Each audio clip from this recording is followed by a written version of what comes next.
My name is Zoe, and I'm a 31-year-old. Mary, my older sister, moved out 3 years ago after getting married, so my parents and I no longer live together. Running an online business allows me to work from home.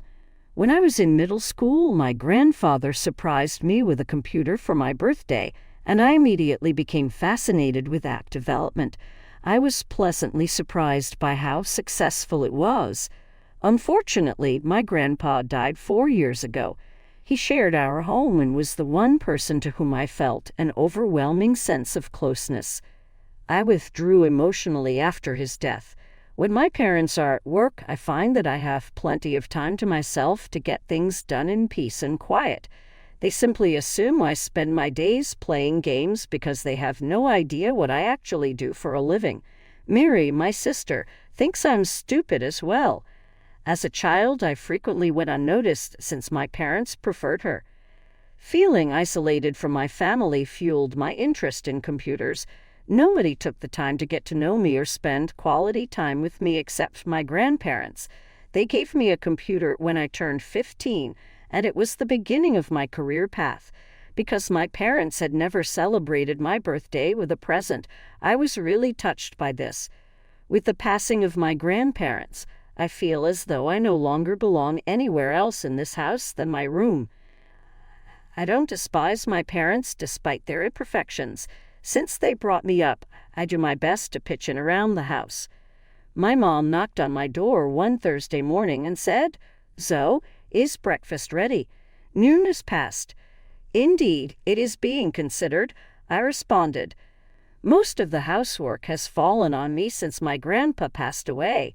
Since my parents believe I'm usually playing games, they simply accept my tendency to take charge as normal.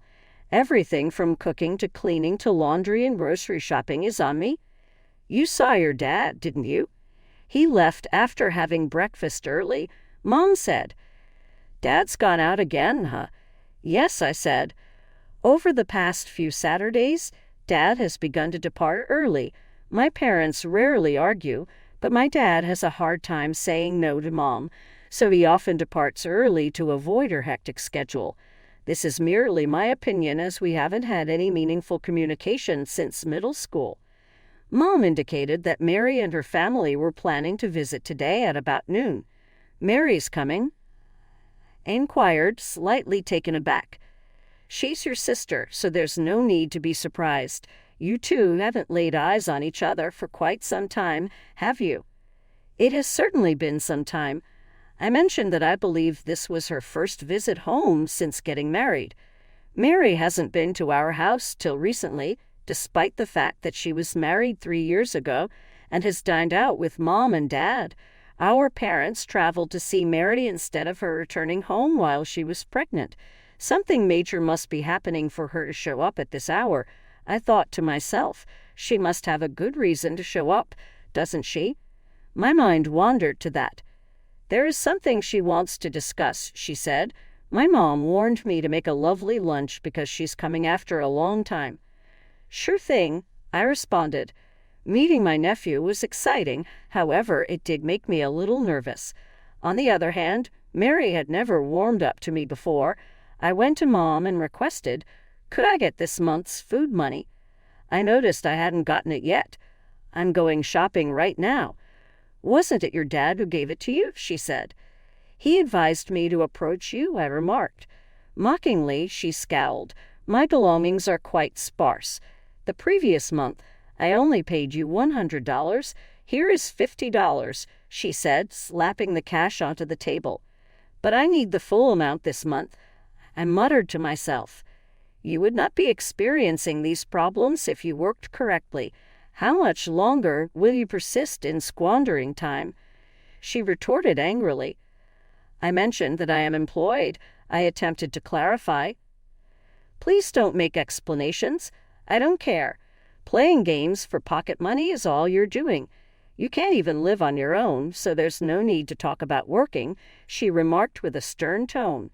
"That's not true," I adamantly continued. "The time has come. It's money that I've given you." She slammed the door shut behind her and stormed off, telling the girl to get the rest from her father. I returned to my task after letting out a long breath. After I located a suitable rest area, I set out to do my shopping. Since Mary was expected to come about that time, I hurried to finish by early afternoon despite feeling anxious the entire time. Upon my return home, I wasted no time getting the kitchen in order as my mom kicked back and watched TV. Just before midday, my dad came back, and the doorbell rang not long after. "Mary, I'm glad you could make it. Drop by any time." All over the house, Mom's upbeat voice resounded. "My return has been announced. Standing here after all this time makes me nostalgic," Mary remarked as she entered. "Mary, it's good to see you again." "The time has passed," I remarked, to which I responded, "Oh, Zoe, you're still here," as she glanced between us. Mary, who I hadn't seen in a long time, was decked out in designer labels from head to toe and sporting heavier makeup than usual for our first encounter. As usual, she gazed at me with an assured grin on her face. Mary proclaimed, "I'm so tired," before she collapsed onto the sofa. My mom was holding my nephew, so I glanced around in the hopes of seeing him. His adorable wide eyes betrayed his natural curiosity. "Tell me what you're gazing at. Get lunch ready and hurry up," Mom remarked with a touch of coldness as soon as she saw me observing my nephew. "Mom, are you still making Zoe do all the housework?" With an air of scorn, Mary inquired. "Sure thing. Since she's going to be spending the whole day playing games in her room, she might as well be useful," Mom said. "I agree with you. Just being here costs money," Mary smiled and said, and they both carried on with their upbeat talk. I made an effort to strike up a casual discussion by inquiring about Mary's marital life. "Do you like married life, Mary?" I spoke cautiously, expressing my understanding that caring for a child and performing chores must be challenging. "I don't do any housework," she said. "Having to do duties like you do every day is something I despise." "What do you mean?" I inquired, taken aback. "We have a housekeeper, so I'm free to do whatever I want," she remarked with an air of superiority. It came to my attention that Mary's spouse is a physician. They were engaged, and Mom and Mary were overjoyed that she was marrying into an affluent family. "Having a housekeeper sounds great. Is your spouse occupied with his job?" "Excuse me," I inquired. "Indeed he is. Emergency calls keep him very busy, even on his days off," she explained. It was good to have a civil discussion, notwithstanding our differences, and just like that, Mary's tone shifted. "You lead a really carefree life. Are you aware of the amount of effort our parents put in?" She interrupted me just as I was going to put the finishing touches on the dish. "What? Could you please clarify what you mean?" My response was bewildered. "Are you still feigning to be employed? She was quite harsh with you, since you should know by now that Mom needs to work more because you aren't self-sufficient. I've informed both you and Mom on numerous occasions. My income from working from home is sufficient to cover my expenses. Rest assured," I reassured them. "If that's the case, you should probably just pack up and go on your own. If you're really making money, it's probably not much more than a few cents here and there, isn't it?" "You've never had to struggle like Mom," she said, unconvinced by my words. She saw me as a helpless brat who was just interested in our parents' money. "Grandpa and Grandma left this house to me, therefore I'm staying here.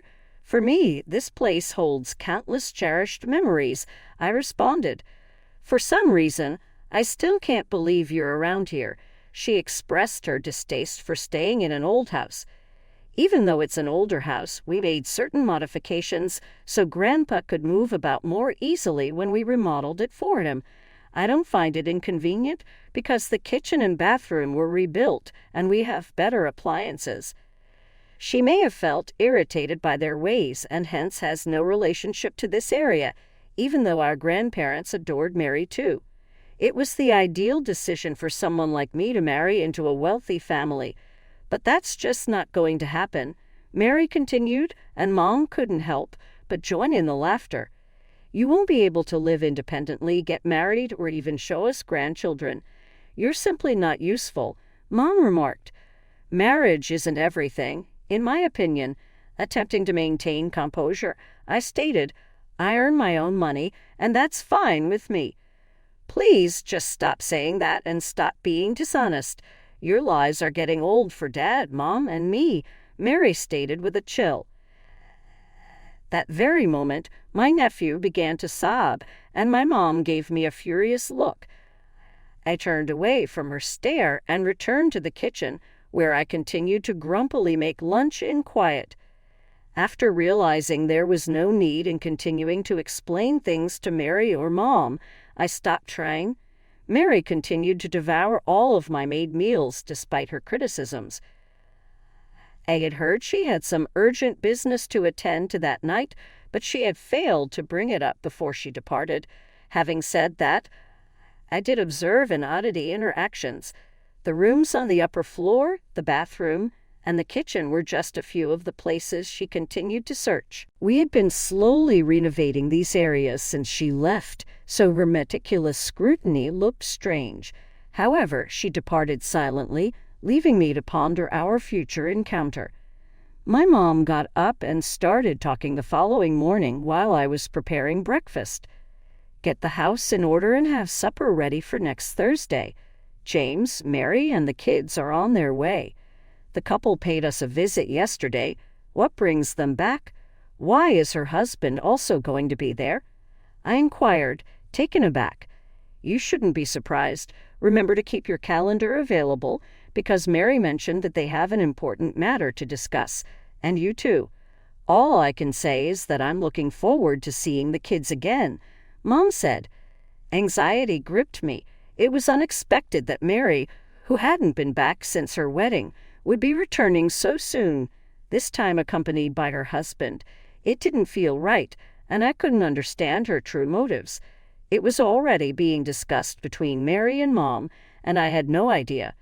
"The house is actually in Zoe's name, isn't it? Why did Dad do that?"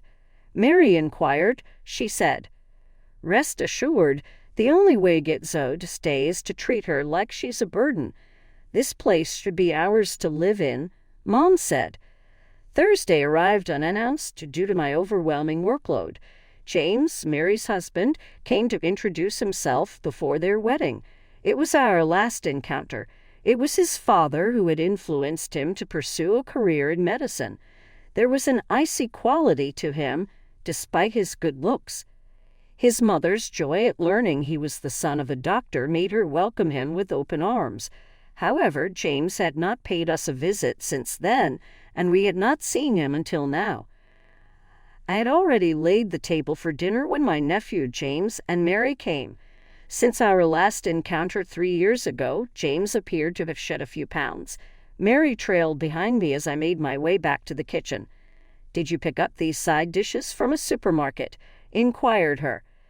"I wonder if this food will be good enough for us since we're used to high-quality meals," Mary observed, casting a critical eye on the dishes. "I know it's good because Grandma taught me how to make it," I said gently. For an instant, Mary pretended to be irritated, but she soon concealed her expression and smiled as she began to bring out the dishes. She usually boasted about her child at supper, gushing about how great he was compared to other kids. James remained emotionally detached and scarcely spoke while he partially listened to her tales. Seeing our adorable child, "Don't you wish you had another grandchild, Mom?" Mary asked me with an icy expression as she went on. "Yes, we could have had more grandchildren by now, but that's impossible since Zoe's not even married," Mom replied as she looked at me. "Finding a spouse should be your first priority before considering starting a family. If you're not going to leave your room to play games and look for work, how are you going to meet anyone?" The insults were piled on by Mary as she added. I had almost left the table after discreetly finishing my lunch when my mom abruptly stopped me, her voice betraying her wrath. "Will you simply disappear? It's not over yet. Come on, sit down and pay attention. We need to discuss something essential. So let's cut to the chase. Zoe, would you mind getting out of here?" I was taken aback by Mary's abrupt statement. You need to experience independent life for a change. Your parents are sick of having to put up with you. If you remain here, you will never evolve. She went on as if she were genuinely trying to help me by suggesting that I go. You need to realize how much of a disappointment you are, she said. It would be good for you to learn to earn enough to live on your own and understand how hard life can be. Be patient, Mom. Do I really need to keep repeating that I'm self-employed and working to pay my bills? Tell me when you'll believe me. My hands trembled with rage as I responded. Just because you make a little money from your hobbies doesn't mean you're earning a living, the mother said. Nope. I cover all of my own expenses with the money I make. I stated with conviction that I had even paid for all of the home improvements following Grandpa's death. I had paid for the improvements out of my money, and my parents were aware of this. Then Mary grinned. You really believe you're special, aren't you? I thought that was Grandpa's money. Stop pretending like you were unaware. He gave you money before he passed away, right? Shortly before he passed away, Grandpa gave me a bank book. He and Grandma had been saving up for my future, worrying about my well-being after seeing how neglected I was. They probably thought it may be useful to me down the road. How do you even know about that? Astonished, I inquired. I kept the bank book secret from everyone after receiving it from Grandpa. Finding it was a breeze. It was in your drawer, Mary said with a scowl. But the cash card isn't here. I was unable to withdraw any funds. Tell me what makes you think you're capable of doing that. What a relief. Her behavior shocked me, so I spoke up. They were always more accommodating to you, she went on to say. But to think they left money just for you, ignoring the rest of us, that's so unfair. I said, Don't be so disrespectful to Grandpa and Grandma, in a very angry tone. They saved that money because they cared about me. It hit me then why my parents had totally ignored the idea of paying for the renovations. They must have known about the bank book from the beginning and thought I would use it to pay for everything. They thought I would just drain that account for all my expenses. Put the money aside for the moment. Despite Mary's disapproval, she did say that the house now had nice facilities and new appliances because of it. Despite my resentment, I will let it go now that you have it all. She added with a sarcastic expression that Grandpa and Grandma likely knew you'd never be able to support yourself. Was the purpose of her most recent home inspection to verify the quality of these renovations? To put it mildly, she was worried about you since she was your sister. Glaring at her was all I did. She proceeded to her major point after ignoring my expression. She looked at him with pride and said, Actually, James is about to start a new hospital. Despite his serious expression, he didn't seem to mind. What? Unprepared, I inquired. We also intend to relocate here, she went on to say. James has plans to construct a hospital in the area. We would utilize this property as our base because there is plenty of open terrain and not many hospitals nearby. Mary stated matter-of-factly that we need you to leave. However, you cannot unexpectedly insist on that, I argued. Even though the D is in your name, you really ought to give it up for the benefit of your parents. I want it, she said firmly. Why do you get to decide that? Without a doubt, her parents support her, she asserted. They want you out too. Before he went away, Grandpa had moved the house into my name. I remembered this. It now clicked for me why Grandpa had put the house in my name. I had no idea why at first. Mary emphasized that her father was the true leader of the household. Please just depart quietly. The name on the documents is irrelevant. Oh no, my grandparents' house is filled with cherished memories, I responded. Stop acting like such a brat, she yelled out. Everyone here has it tougher because of you. You're nothing more than a parasite. You've had enough. Get out of here, Mary said as if she were about to strike her last blow. So, don't you think you're a bad influence on your nephew? Turning to me, my mother added, Do you really want him to grow up seeing you depend on us for everything?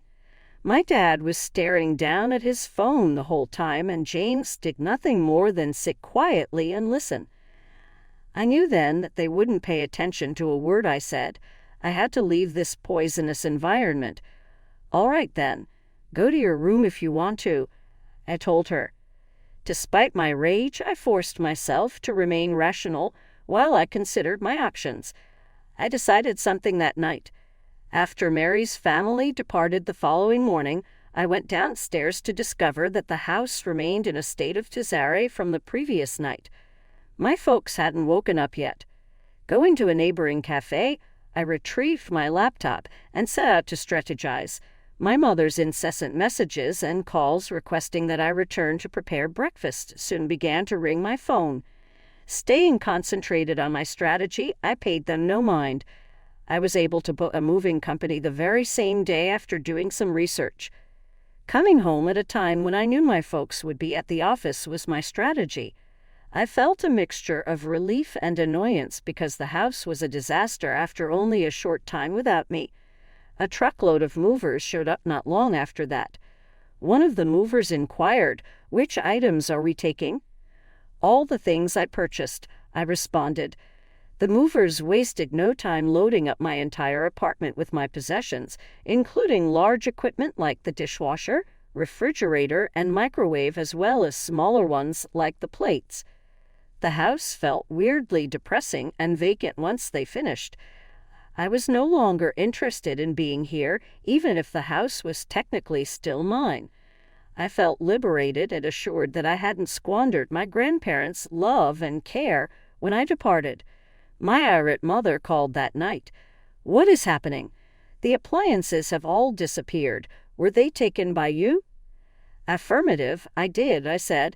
"You wanted me out, so I'm leaving, and I'm taking what I bought with me." "I'm glad you're leaving, but it's not right to take the appliances," she said to me. "Just say no, they belong to me. I purchased them. You bought them with Grandpa's money." "Oh no, I don't know how many times to repeat myself. To me, the inheritance from Grandpa is invaluable. Not gonna touch it. I used my own money to purchase everything." To confirm it, I sent her a photo of my bank book that shows the date.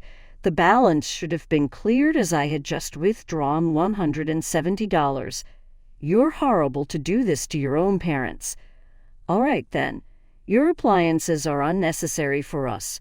We will seek assistance from Mary and her family. Please go out of here as soon as possible. It doesn't matter to me. Under my name alone is that house." Don't be ridiculous. After that, I didn't hear from my mom again. On the inside, I wished James could purchase the entire house, not merely the appliances. Mary got in touch with me earlier than I had anticipated a few days after that. "I hope you're feeling better now, Zoe. Would you mind if we had one more chance to chat?" It was as if she were being extra cautious. Her tone had changed. "So, what's your desire?" "Working keeps me occupied. Get things done quickly." "It seems like trying to kick you out was a mistake, at least to me.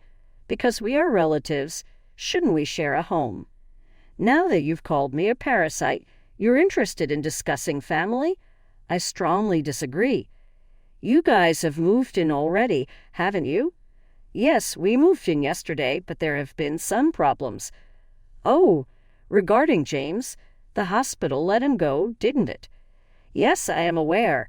Amazingly, you choose to remain silent about it." "How do you know that?" "You'd be surprised at how uninformed I am. The administrative staff at the hospital where James was treated is a friend of mine. She informed me that he was let go due to an extramarital affair. James had an affair with a nurse and managed to get her pregnant, it turns out. At the hospital, the furious woman revealed everything, despite his attempts to persuade her not to have the baby in order to conceal the affair. James was fired by his father, who was worried about the hospital's image. Because James was unable to tell Mary the truth, he invented a lie about constructing a new hospital in order to secure housing. It was shocking to me when I found out about it recently. The husband of the woman is suing him for damages, and he is bankrupt as a result. Moreover, my father has departed from the farm. What happened to Dad? My father allegedly had an affair as well, according to Mary. Just before Mary and her family were set to move in, he departed, leaving behind a message and the divorce papers. My mother apparently got bedridden after reading the note in which he complained about her. Lauren, you can't just abandon us here, can you? Assist us, will you? Are you sure you've gotten rid of the money Grandpa gave you? What are you saying now? As soon as I inquired, my mother produced a photograph of the bank book. I find it amusing that they finally believe I can support myself when it's convenient for them after all this time of doubting my ability. Depend on me just when it suits you. I will not return. Because of the memories of Grandma and Grandpa that were held in that house, I endured everything. However, now I know that those memories will never leave me. Wait, would you kindly hold on a second? Mary demanded. You, Mom, and Dad have ruined my childhood, therefore I don't feel comfortable asking for my assistance at this time. Plus, you'd better get out of here quick, because the deed is in my name. It was as if my burden had been lifted, and I could finally breathe easier as I spoke these things aloud. Please, Zoe, you're really going to abandon your family like this? Mary and my parents kept trying to get in touch with me, but I ignored them.